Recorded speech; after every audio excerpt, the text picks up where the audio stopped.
সুপ্রিয় দর্শক, আমি পবিত্র চলে এসেছি গাছের কথা ফুলের কথা ইউটিউব চ্যানেলে। আজকে আমি বেলে ফুল গাছে প্রচুর ফুল হওয়ার সম্পর্কে কিছু আলোচনা করব। যে আলোচনাগুলো যদি আপনারা মেনে থাকেন বা মেনে চলতে পারেন, আশা করছি আপনার ছাদ বাগান কিন্তু বর্ষার আগে থেকে বর্ষার পরে পর্যন্ত, এমনকি আপনার আশেপাশে পাড়া প্রতিবেশীও আপনার এই বেল ফুলের সুবাস বা নির্যাস পাবে। এমন একটি ফুল যা কিন্তু মনোমুগ্ধকর এবং এত সুন্দর তার দৃশ্য এবং তার সুগন্ধ মন মাতোয়ারা গন্ধে ছাদ বাগানকে বা বাগানকে আলোকিত করে রাখবে। তো শুরু করা যাক আসল পর্যায়ে। বন্ধু, এর আগে আমি বলেছিলাম যে এই গাছকে সুন্দর করে ঝাঁকড়া করতে হলে তাকে সুন্দরভাবে শেপ দিতে হবে। তো আমি তো আজকে একটু ব্রিফ করে দিচ্ছি যে এই গাছ যখনই যে ডালে ফুল হয়ে যাবে সেই ডালকে কিন্তু সুন্দর করে বন্ধু প্রুনিং করে দিতে হবে। অর্থাৎ দেখুন, এই ডালটি ফুল হয়ে গেছে, আপনাকে কিন্তু এই ডালটি সুন্দর করে এখান থেকে আপনাকে ভেঙে দিতে হবে। দেখুন বন্ধু, আমি কিন্তু এই ফুল হওয়া অংশটি ডালটি ভেঙে দিয়েছি, এবং ভেঙে দিলে কিন্তু এখান থেকে কিন্তু সাথে সাথে আবার ডাল বেরোবে এবং কচি ডালে কিন্তু ফুল নিয়ে বেরোবে।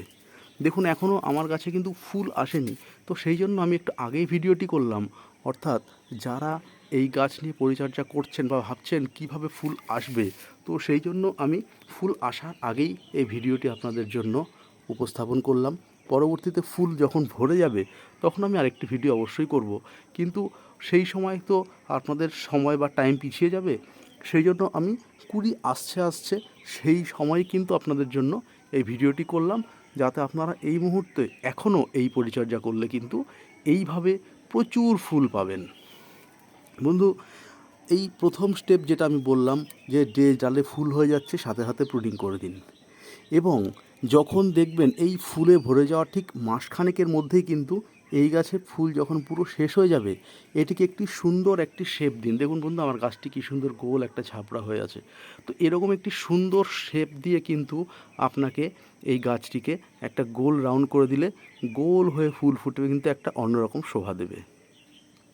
আর খাবারের কথায় আসি বন্ধু, মূলত এখানে কিছুটা পরিমাণে আপনাকে ভার্মি কম্পোস্ট বা পুরনো গোবর সার 8-10 মাসের, তার সাথে কিছুটা পরিমাণে আপনাকে দিতে হবে শিংচাচি, হাড়ের গুঁড়ো এবং NPK 10-26-26 বা সুফলা।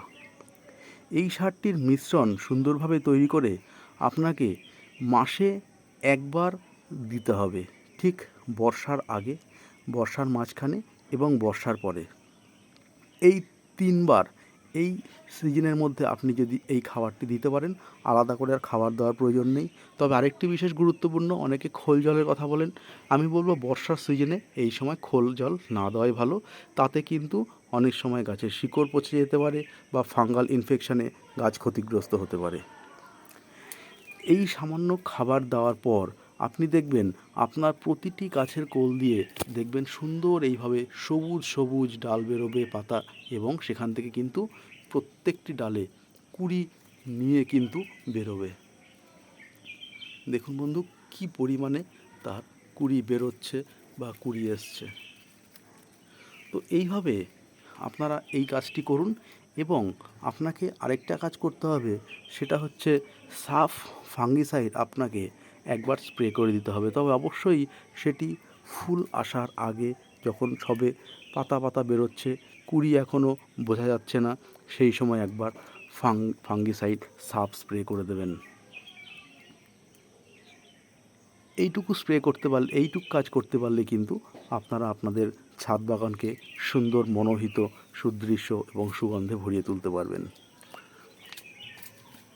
আশা করছি বন্ধু, আপনারা এই কাজটি করলে আপনাদের ছাদ বাগানের গাছগুলো সুন্দর ভরে উঠবে, বা যারা আপনাদের চেনা প্রতিবেশী বা পরিচিত জন যারা বেল ফুল গাছ করতে ভালোবাসেন বা খুব একটা ফুল আসছে না সুন্দর, তাদের সাথেও এই ভিডিওটি শেয়ার করুন, তাদের ছাদ বাগানও এবং এরকম সুন্দর মনোহিত হয়ে উঠুক।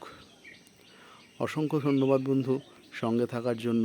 যদি আমার চ্যানেলটিকে ভালো লাগে প্লিজ সাবস্ক্রাইব করার অনুরোধ রইল।